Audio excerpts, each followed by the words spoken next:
breastfeeding problems and how to solve them. Breastfeeding is the best gift a mother can give her child at the beginning of its life. It creates a unique bond between a mother and her baby, and at the same time ensures healthy development.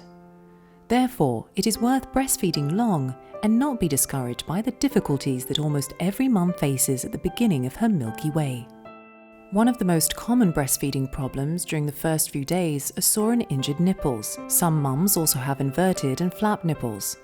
Breast fullness usually occurs 3 to 4 days after you start breastfeeding. If the breast is not properly emptied, it can turn into milk stasis and mastitis. At the next stages, you can experience low milk supply. Many women falsely believe they are not producing enough milk, but it must be distinguished from the real low milk supply. There are also situations in which a baby, for some reason, refuses the breast. Then you should diagnose the problem and eliminate it if possible. Sore and cracked nipples.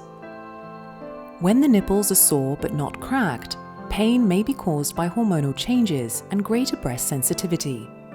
Over time, your nipples will get used to sucking and stop hurting. If the nipples are cracked, this is most often caused by the incorrect latch. The baby is placed in the incorrect feeding position, its latch is shallow and it bites and hurts the nipple. If the infant is hungry, it can also grab a nipple too fast and greedily. The baby can also have some problems with latching on a hard and filled breast during high milk supply. Cracked nipples can also be caused by incorrect way of removing the nipple from the baby's mouth after feeding. How to prevent sore and cracked nipples? In order that your baby doesn't hurt your nipple, make sure that it is in the right position and it doesn't pull the nipple. The baby's wide open mouth should cover the whole nipple and most of its areola, and the baby's lips should be turned out like fish lips. It is important to properly remove the nipple from the infant's mouth. Insert a finger between the breast and the corner of the baby's mouth. Thanks to this, it will gently stop suckling the breast. When you have breast fullness and your breast is hard and full, you can express a little milk with a breast pump. Do not express large amounts of milk because it stimulates lactation even more. Wash your breasts with warm water no more than twice a day. Do not use soap as it dries and irritates the nipple. Between feedings, use sage or calendula infusion to soak the sore nipples. Rub the nipples with your own milk after feeding. Between feedings, you can use a healing ointment with lanolin that needs not to be washed off. Air sore nipples. Wear loose, cotton and airy blouses which allow air access and accelerate healing. Inverted or flat nipples. Flat or inverted nipples may initially hinder breastfeeding. However, try to overcome the initial difficulties. Pull out and shape the nipple to successfully breastfeed. How to get rid of flat and inverted nipples. Feed as often as possible. Frequent suckling is the best nipple shaping exercise. Use a breast pump between feedings. It is also an excellent exercise for nipples. Rub and shape your nipple with fingers. Hold the nipple between thumb and forefinger, rub it to and fro and pull gently.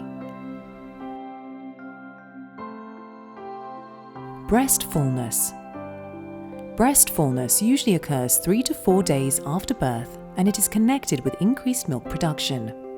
Breasts become heavy, swollen and full of milk. Later on, it can occur after a longer than usual break between feedings. What can you do? Latch the baby on as often as possible. It will prevent milk stasis and mastitis. Express a little milk with a breast pump before feeding, about 10 millimeters, not more.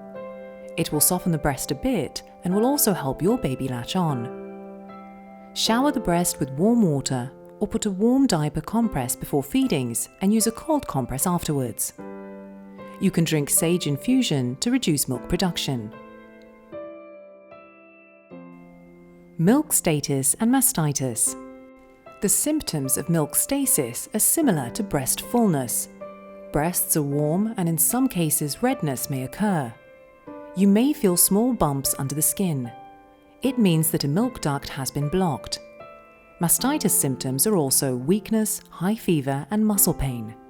How to treat milk stasis and mastitis. Encourage your baby to suckle as often and as long as possible. Change feeding positions so that the child empties the whole breast. Use the clutch hold more often to breastfeed your baby. Make compresses from washed, chilled and broken cabbage leaves, which have anti-inflammatory and analgesic effects. Use painkillers and anti-inflammatory drugs with ibuprofen.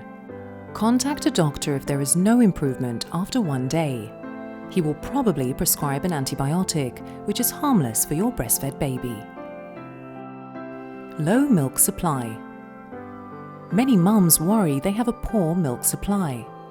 But crying, often feedings and soft breasts don't necessarily mean that you have low milk supply.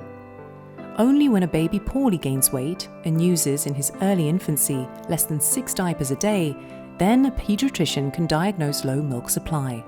Low milk supply is very often caused by feeding a baby with formula, which reduces the number of breastfeedings and limits lactation. It can be also caused by stress and fatigue, which interfere with the secretion of hormones responsible for milk production. And it can be triggered by reduced fluid and food supply. How to increase milk supply. Feed frequently. Don't give up night feedings. Try to rest a lot. Ask your family, especially your partner, for help. Don't feed your baby with infant formula. Express milk with an electric breast pump between feedings. It will increase milk production. Drink 2 liters of fluid per day, including lactation teas. Most breastfeeding problems you can overcome and be able to breastfeed for months. Ask for help, use the support of your family and your partner, as well as, in an emergency, go to a midwife or lactation consultant for help.